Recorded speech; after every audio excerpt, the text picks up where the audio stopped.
Após sancionar o orçamento para 2024 com vetos às emendas de comissão, o presidente Lula fez um afago ao Congresso Nacional. De volta então a Brasília com o repórter André Anelli. O que o presidente disse? Explica pra gente, André.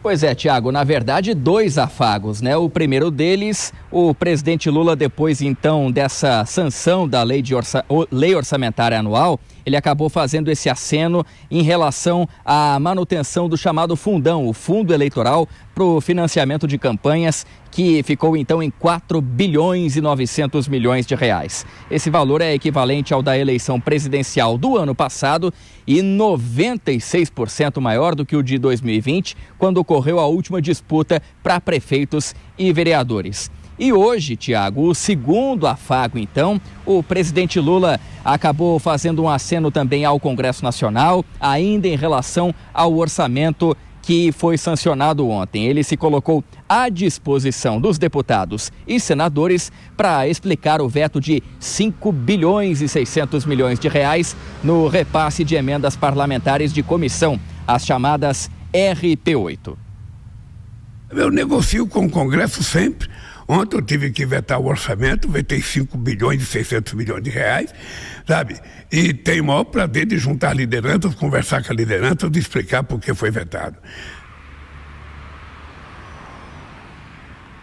Ontem, logo depois do veto, o líder do governo no Congresso, o senador Randolfo Rodrigues, já havia justificado que a redução do repasse de emendas de comissão foi provocado, na verdade, pela queda no Índice Nacional de Preços ao Consumidor Amplo, o IPCA. Esse índice mede a inflação, que foi menor e, consequentemente, impactou de forma negativa o volume previsto na arrecadação federal.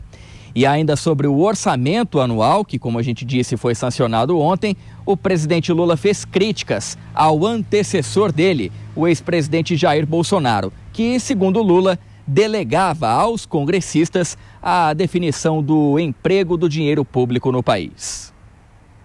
Na questão das emendas, é importante a gente lembrar, Mário, que o ex-presidente não tinha governança desse país. Eu vou repetir, ele não tinha governança desse país, Mário.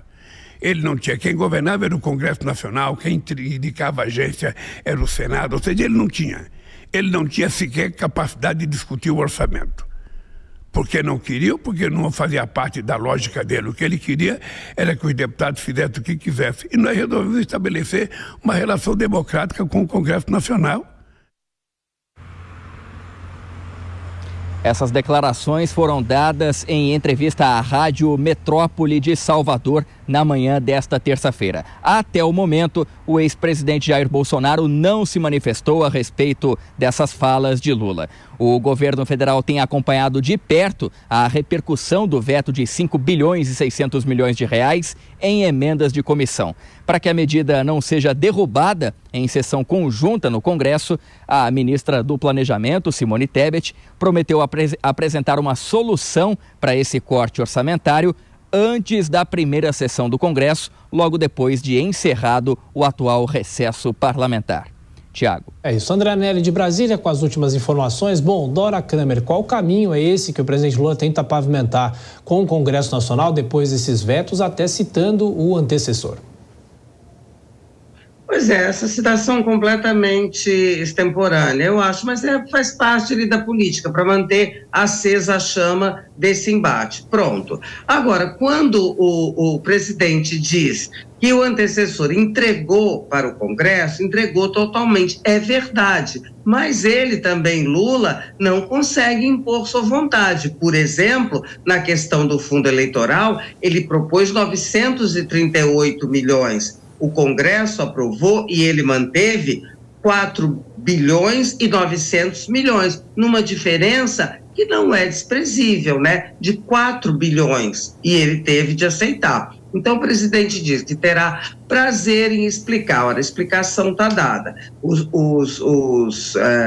deputados e senadores, os parlamentares, só terão prazer em ouvir as explicações ou a negociação se vier acompanhado de uma solução, de uma compensação. Eu não sei aí se a conversa do presidente Lula, ela será acompanhada de algo mais concreto, deixando essa parte para a ministra do Planejamento, ou se ele vai fazer ali, se ele acha que basta, que no passado já bastou, se mostrar à disposição, se mostrar uma pessoa que recebe parlamentar, isso aí já deu resultado no passado, hoje não dá mais.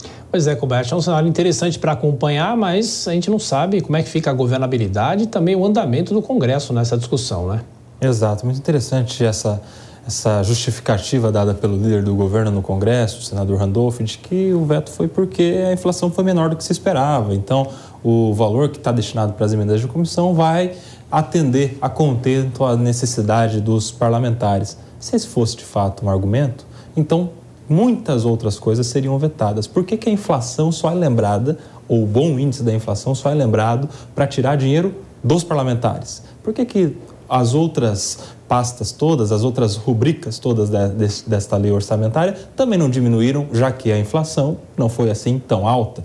Enfim, é um não argumento. E aí o presidente Lula disse que vai ter toda a clareza do mundo para explicar para os parlamentares. Talvez seja essa a explicação que os parlamentares queiram. Foi por causa da inflação? Então por que só atingiu o que vinha para nós e não atingiu o que o governo vai continuar gastando, mesmo com a inflação mais baixa? Interessante essa questão.